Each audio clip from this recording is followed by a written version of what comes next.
Los comentarios y opiniones son responsabilidad de quienes lo expresan.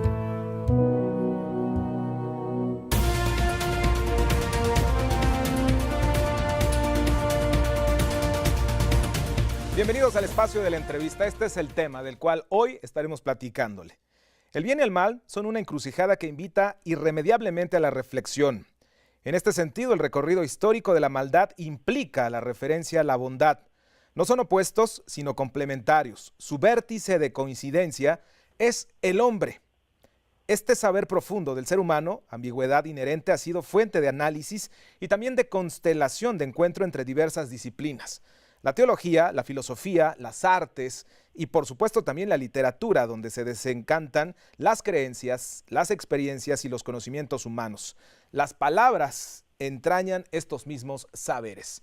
¿De qué le estoy hablando? En la línea telefónica se encuentra, y tengo el gusto de platicar con Salvador Hurtado, candidato a doctor, escritor del libro Satanás, una biografía no autorizada. Hasta la Ciudad de México, le saludamos esta noche.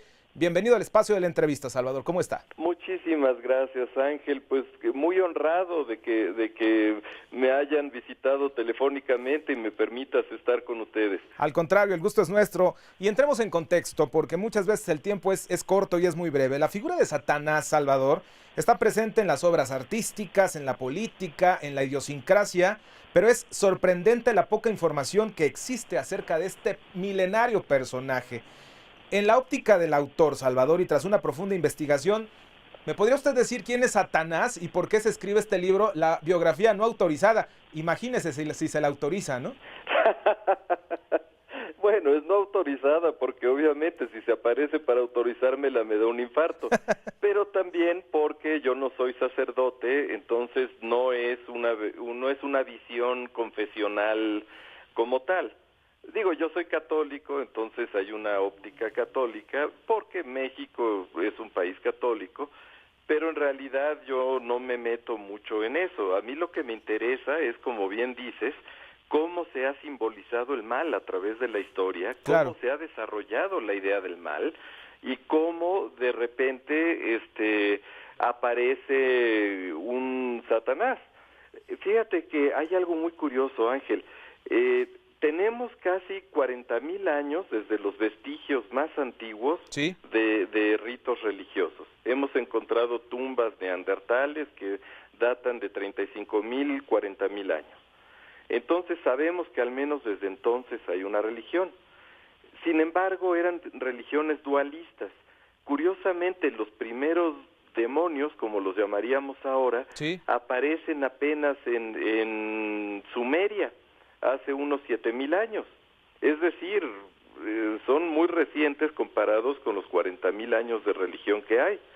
Pero un archidemonio o demonio de demonios aparece por primera vez en nuestra línea cultural, porque en Oriente tienen otras líneas, igual en Mesoamérica, pero aparece por primera vez primero en el siglo VIII antes de Cristo con la religión de Zaratustra en Persia, y de ahí pasa al pueblo hebreo durante el periodo de su cautiverio en Babilonia. Es decir, Satanás o un demonio de demonios o un rey de los demonios, Sí. realmente es una idea muy reciente, sorprendentemente. Ahora, ¿qué tan antigua es la edad de Satanás, Salvador? Bueno, es que aquí tenemos varios planos de realidad que tenemos que manejar. Desde un punto de vista teológico o de la fe, bueno, pues lo primero que hizo Dios fue separar la luz de las tinieblas. Así es. Y desde luego Lucifer significa el hijo de la luz o el portador de la luz. Entonces los teólogos de la Iglesia infieren que pues es el primero de los ángeles. Por eso era uno de los más preeminentes. Pero fue el subversivo, ¿no? Sí, claro, lo que pasa es que luego decide rebelarse, ¿no? Que además ese es un mito que tiene unas raíces muy profundas y del cual descubrimos muchísimo, sobre todo a partir de 1947, que se descubren los rollos del Mar Muerto. Claro. Pero desde otro punto de vista, que es la historia de las ideas, pues en realidad te digo, Satanás tendrá apenas unos 2,800 años. Claro. ¿Quién te apoya durante el proceso de gestación de este libro?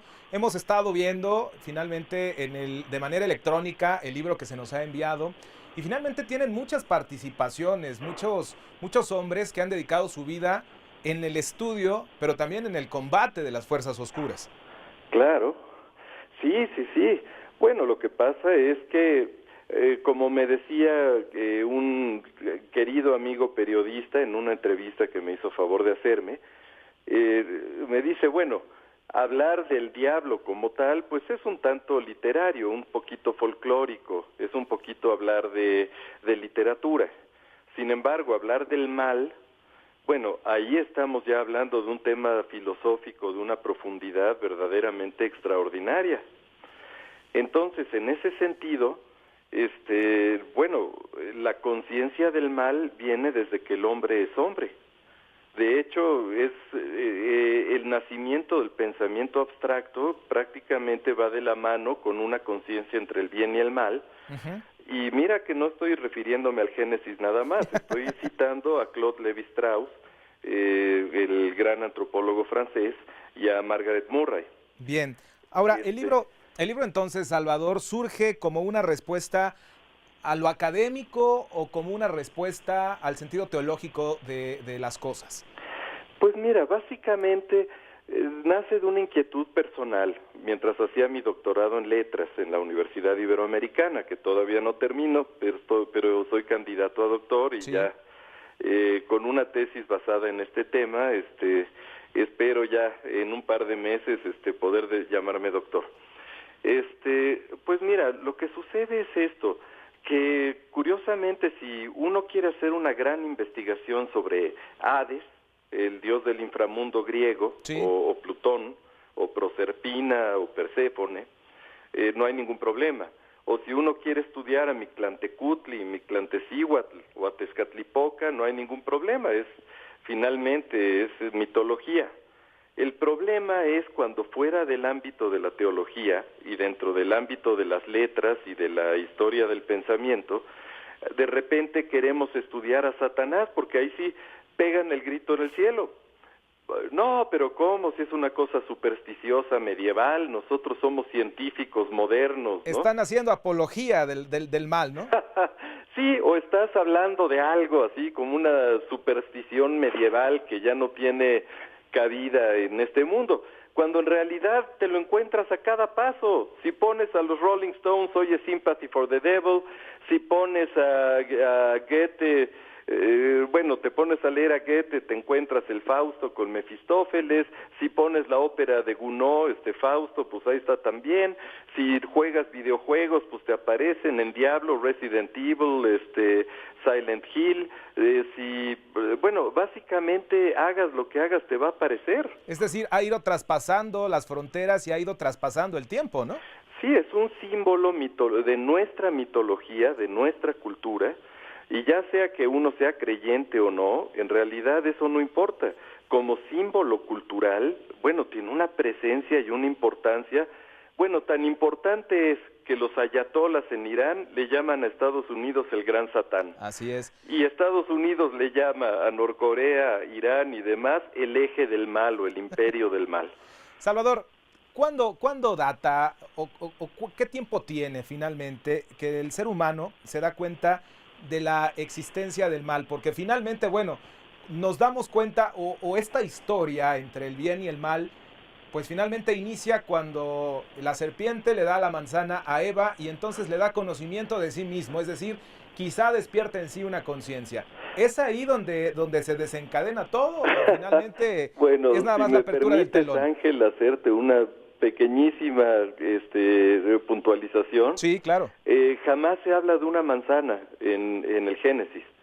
La manzana se tomó después de las Hespérides, pero eso ya es mitología griega, o de las manzanas de Idún, pero esa es mitología nórdica. Muy bien. En realidad el Génesis habla del fruto de la ciencia del bien y del mal, es decir, del conocimiento del bien y del mal. Del bien y del mal. Es decir, lo que dice la Biblia en una de las exégesis más compartidas es que en realidad el ser humano no es que viviera feliz con el leoncito y con el borreguito y demás. Simplemente el ser humano estaba en armonía con la naturaleza, es decir, era otro animalito más, parte de la cadena alimenticia. Muy bien. Lo que separa al ser humano completamente de este jardín del Edén o de esta tierra primigenia o esta animalidad es justamente el tener el conocimiento del bien y del mal, porque entonces se vuelve un ser ético y sujeto de juicio, y por lo tanto debe elegir a cada paso entre hacer lo bueno o lo malo. Y en ese sentido estamos totalmente separados del resto de la humanidad. Pero viéndolo desde un punto de vista científico, de la animalidad, pero viéndolo desde un punto de vista científico absolutamente, y retomando, te digo, a Margaret Murray y a Claude Lévi-Strauss, Sí. aunque también en La diosa blanca Robert Graves habla de esto, básicamente, así como no nos podemos imaginar al ser humano sin el habla, tampoco nos podemos imaginar al ser humano sin una conciencia entre el bien y el mal y sin ser responsable de sus acciones, porque entonces sería el último animalito del cual descendemos. Claro. No sé si me puedo explicar así brevemente. Lo que pasa es que, es un tema que ha dado para muchísimos debates, pero finalmente es esto, el bien y el mal nos acompaña desde que el hombre tiene conciencia. Ahora, Salvador, estamos ya prácticamente a 3 minutos de concluir este espacio de la entrevista. Me gustaría saber, seguimos en esta época en la cual ya todo ha sido, todo se comunica de manera más rápida, que existen las redes sociales, el internet, que todo es más rápido y que finalmente vivimos a una velocidad, a diferencia de otras épocas. Seguimos los seres humanos influenciados por esta entidad oscura, por este personaje siniestro. ¿Seguimos siendo influenciados por Satanás? Bueno, te lo pongo desde este punto de vista. Desde el punto de vista de los creyentes, pues sí, obviamente, ¿no? Desde el punto de vista, sociológico, literario, pues bueno, tú nada más ve cuántas cosas se llaman el diablito, cuántas películas de terror hay, cuántas canciones que hacen alusión. Por ejemplo, El Diablo bajó a Georgia es una canción country, ¿no? El Hijo del Diablo es una canción ranchera. O sea, es un símbolo que está en todos lados y en ese modo nos afecta muchísimo. Pero quisiera ir un poco más allá. Y también lo que estoy postulando es que ha habido un cambio gigantesco, no tanto gracias a la tecnología, sino gracias al sistema económico en el que estamos, sí, en el que la avaricia es buena, en el que se exalta el egoísmo por encima del altruismo, en el que el que tiene más saliva traga más pinole, para usar la frase mexicana. Claro. Y en ese sentido, pues realmente estamos viviendo en una época post-cristiana, en el sentido de que los valores del cristianismo ya no necesariamente son los que rigen la sociedad como lo hicieron en otros tiempos. Salvador. Y en ese sentido, pues bueno, obviamente tenemos un choque cultural muy fuerte. Salvador, en las entrevistas que has tenido en diferentes medios de comunicación, mencionas que este libro te ha costado 5 años de tu vida en investigación y en dar seguimiento muy puntual a muchas voces calificadas en cuanto a la demonología, en cuanto también a la fe católica, a los musulmanes, a los cristianos. Te has tenido que acercar a todas las fuentes, ¿no?, de donde emana, pues finalmente, el bien y el mal. ¿Dónde podemos conseguir, dónde podemos acercarnos a este trabajo que finalmente es de verdad fascinante? Es un trabajo muy amplio, muy profesional el que tú haces.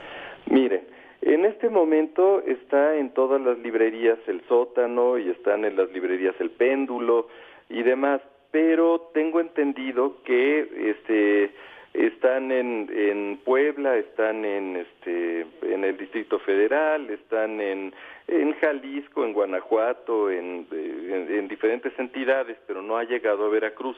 Sin embargo, lo pueden encontrar en Amazon, en Kindle, si les gusta el libro electrónico, o lo pueden pedir directamente ya sea a través de Kichink o de Amazon también, para que reciban el libro en físico, se manda por paquetería. Claro. O incluso les voy a dar dos direcciones, si me permites hacerlo. Adelante, por favor. Mira, la primera es en mi página de Facebook, que es Salvador Hurtado, escritor. Muy bien. No, ahí se pueden comunicar conmigo y bueno, si me piden algunos, yo se lo paso a la editorial para que se los hagan llegar. O el otro sería directamente con Editorial Morgana, así todo juntito. Sí. Editorial Morgana. Muy bien. @hotmail.com. Pues Salvador Hurtado, escritor, candidato a doctor, autor del libro Satanás, una biografía no autorizada. Le agradecemos mucho que esté hablando de este fascinante trabajo, 5 años dedicados y hoy se está presentando aquí en el espacio de la entrevista a todo el estado de Veracruz y 8 estados del país hasta donde llegamos. Muchísimas gracias por este momento de plática, de charla. El tema es asombroso y finalmente, bueno, todavía hay muchas aristas que abordar. Lamentablemente se nos ha terminado el tiempo. Bueno, Ángel, nada más agradecerte, mandarte un abrazo con mucho cariño y especialmente a mi querido Veracruz, que lo llevo muy metido en el corazón y que siempre, siempre recuerdo al puerto, a Orizaba, a Jalapa, a Alvarado, a Tamiagua, a Poza Rica, que mi corazón está repartido en todos esos lugares. Muchísimas gracias, un placer platicar esta noche con usted. Vamos del otro lado del estudio a despedir el espacio. Muchas gracias.